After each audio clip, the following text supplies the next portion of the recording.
14-бөлүм. Анан мен козунун Сион тоосунда турганын көрдүм.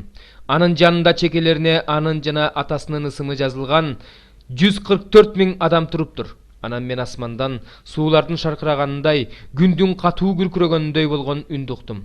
Мен уккан үн гусли чертип ырдагандардын гуслисинин үнүндөй эле.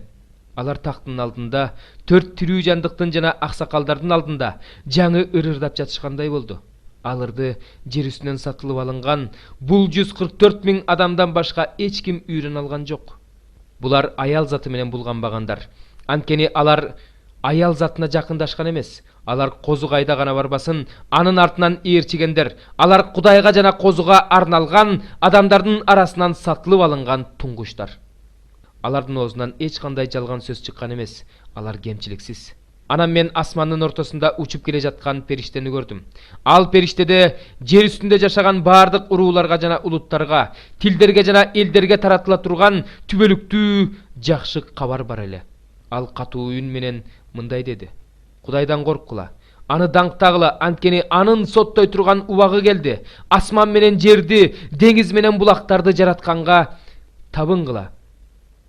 Анын артынан дагы бир периште келе жатты. Ал мындай деди: Кулады, улуу шаар Бабыл кулады, анткени ал өзүнүн бузуктугунун ачуу шарабы менен бардык элдерди мас кылган.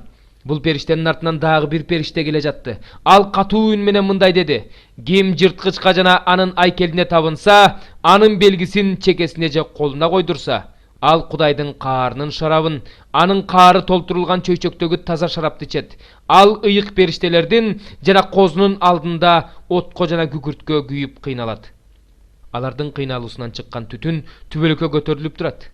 Жырткычка жана анын айкелине табынгандар, анын ысымынын белгисин койдургандар күн да түн да тынчала алышпайт.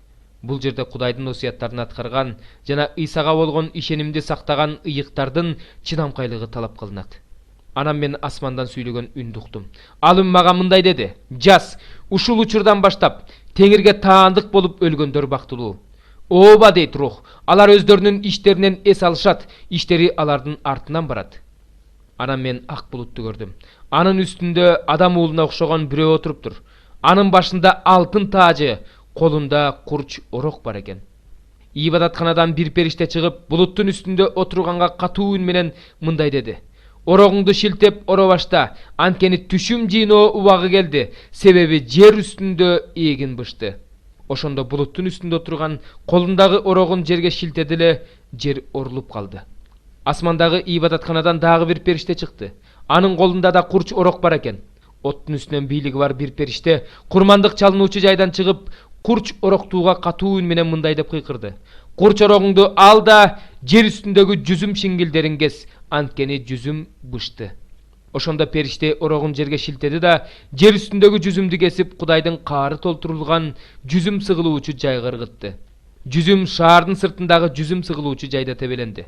Ошондо жүзүм сыгылуучу жайдан аккан кан аттын жүгөнүнчөлүк бийиктикке чейин көтөрүлүп, 1600 стадий аралыкка чейин жетти.